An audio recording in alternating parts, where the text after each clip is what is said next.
Good morning, students. Welcome back to zoology class. We are studying now biology and human welfare. And in that, today we'll discuss very interesting parasite. So in human welfare, parasites are playing very important role. That means they're causing diseases. That is why we study about the parasites in this chapter. So one such parasite caused the death of a great emperor. Can you identify this person? Is Alexander the Great, who conquered all over the world but defeated by tiny Indian mosquitoes. Do you know what is the reason?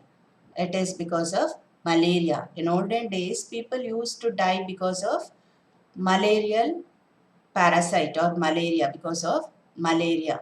And there were no drugs at that time, and people doesn't know how to treat malaria and what is the causative organism for malaria and how to control malaria.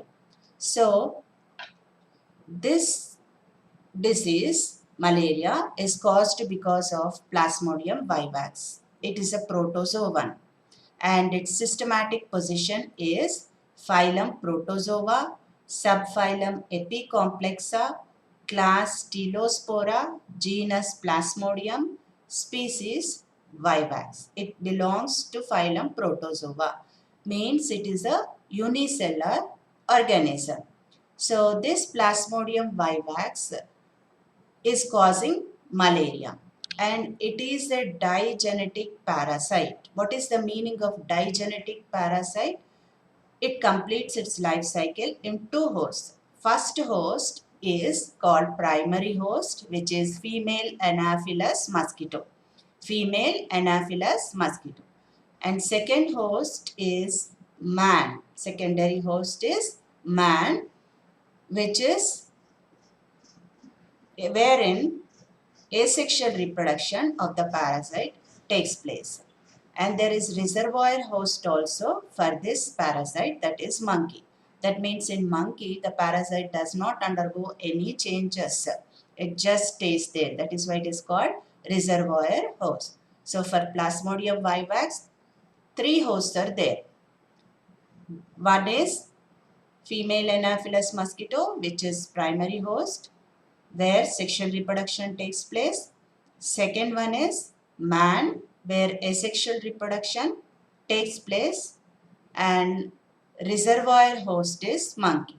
Because this parasite is completing its life cycle in two hosts, that is female Anopheles mosquito and man, it is called digenetic parasite. It is intracellular parasite, means it stays within the cells of human beings, that is liver cells and RBCs. And it is extracellular in mosquitoes.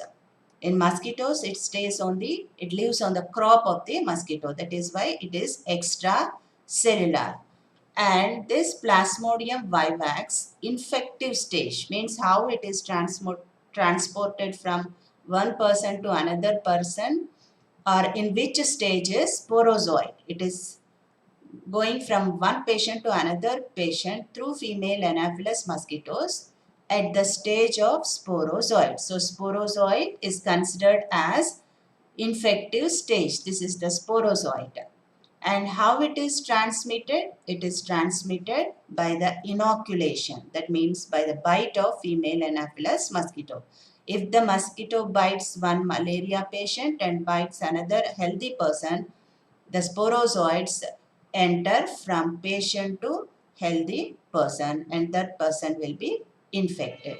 This is how it is transmitted. Mode of infection is inoculation and infective stage is sporozoid. That is very important point you have to remember.